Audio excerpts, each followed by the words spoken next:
So we are on the road headed to Killeen, Texas, getting to visit another great church that's doing some great things in their community. I'm going to spend some time with Pastor Mark Price today and get to hear some of the stories and some of the things that they're doing there at Grace Christian Center and how they're reaching their community. Literally, our family is celebrating that we are still together. Two things happened to us physically. I had a heart attack. The only thing they said that could have caused it was stress. So they put a stent in my heart.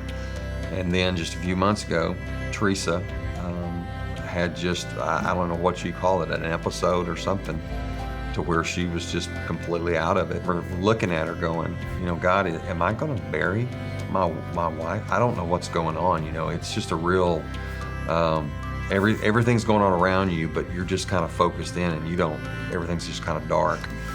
So for us personally, for me, as her husband, I'm just glad that she's alive.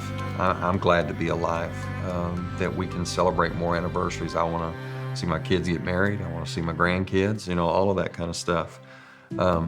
For the church, I think that the greatest days are ahead for the church. It's come through something that most churches probably could not have survived.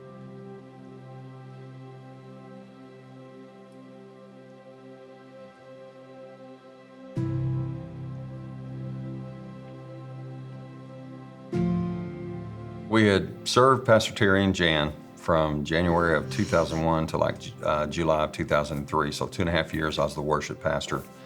And so we had started a church in the Fort Worth area, and I got a text message saying, you need to watch this. They had included what was going on the news. And they were telling me that Pastor Terry and Jan had been killed in the car wreck, and that also their senior associate, Steve Timmerman, had also died.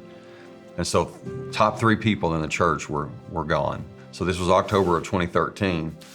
So, I was in my church, and I can actually take you to where I sat down and squatted and cried because, it was just like a punch in the gut. I was like, this can't be really real and happening. So when we found out when the funerals were going to be, we came down, saw a lot of people, hugged them and loved on them. And so when it was all said and done, one of the men who was helping lead the church through the transition, I said, look, we are a small congregation. There's nothing that we can do for you except pray. And if you need someone to preach, we would love to come and just love on the people while y'all try to find somebody. There was never a thought in our mind, hey, this may be something that the Lord wants to do. That never entered our heart.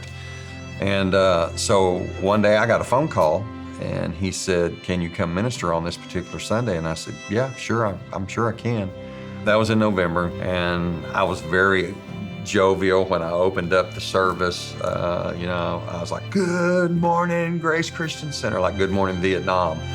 And just got him to open up. And I said, joy, I want to bring a message as if Pastor Terry and Jan were still alive. They've been dead for just about a month. They were, in a very tough place with this. And so God just let me use my personality and my sense of humor. It just kind of lit up the room for that morning. It was a God Sunday. It was a God moment. We had lots of people get saved. It was just one of those moments when God kisses a service. And so when it was all said and done, I had one of the ladies come up that was an intercessor here, and she said, I'm not going to say this to anybody else, but she pointed at me and she said, you're going to be the next pastor of this church. And I said, no, that's not what we come here for. We just came here to love on the people, that kind of stuff. They're looking for a pastor. So they ended up calling us back and said, look, would you pray about it, about coming? And God had started to do something in my life. And I had been thinking about, I wonder if that woman was right. God, are you going to move us? Because this is crazy. This church is so much larger than what we have. Surely they're not going to ask me or anything. So I ended up getting a call and saying, look, we'd like for you to come preach again, but we'd like for you to stay over so we can talk to you about the possibility. And I said, okay. It's been an incredible ride. You know, I think the main thing that we did, one of the best things that we did, is that we built on what Pastor Terry had already done. We stood on his shoulders to see what he was seeing, but to see further. My floor was his ceiling. We just added to the vision that's already there. We still have the same vision. Always give honor to the former pastors. And that's what we've always done. When we loved them.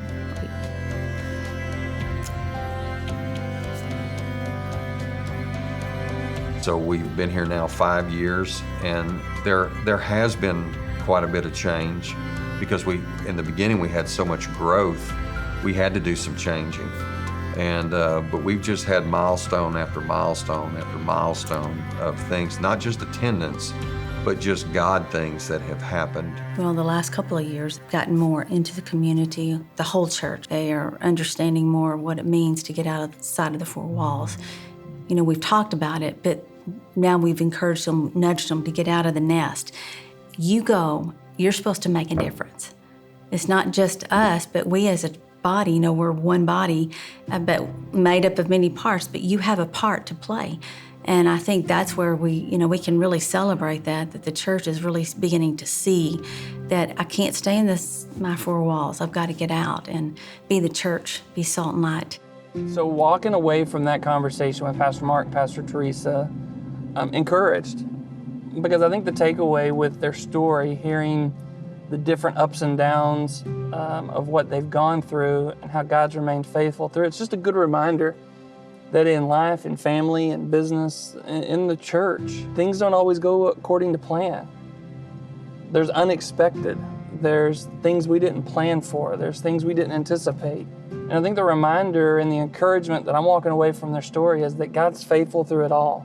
And that's easy to say when you're not in the struggle, but it can be difficult to remember that God is there, that He truly is present in our greatest times of need. Because sometimes in those seasons of need, there's questions, there's doubts, we don't feel that God is there. And so I think their story is just a great inspiration. Everything they walk through from the different seasons of their church leadership and how God's using their church now for coming through such an earth-shattering tragedy that really could have ended in devastation to what they've gone through personally with the physical things of almost losing his life to a heart attack and the attack on her from, they don't even know what it was. Yet to see in the midst of that, their family, their church family surround them in prayer and help them fight through that. And just the life, the vitality, the energy that, hey, we've gone through struggle, but God was faithful, and He was faithful for a reason, and that's to take us to a better future. For us as the church, we're never more like Jesus than when we're serving. Yes. We're never more like God than when we're giving, because God said, or the Word says in John 3:16, for God so loved that He gave. Mm-hmm. So God's a giver, and Jesus came to serve. So if we could just get those two things into the lives of our people, there's no telling what would happen in the church. Well, there's no telling what would happen in the world.